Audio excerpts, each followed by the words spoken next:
ભારત જ્યારે એમ કહેવાય કે વિકસિત ભારતના રોડ મેપ પર એમ આગળ આમ જતું હોય અને ત્યારે આપણું ગુજરાત એ કંઈ પાછું નથી અને આપણા માનનીય મુખ્યમંત્રી પણ એમ કહેવાય કે દિવસ રાત આની પાછળ દોડધામ કરી રહ્યા છે અને અમારા માટે ગર્વની વાત છે.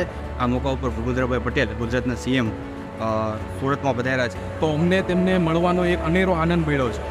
એ અમારા માટે સુવર્ણ મોકો છે.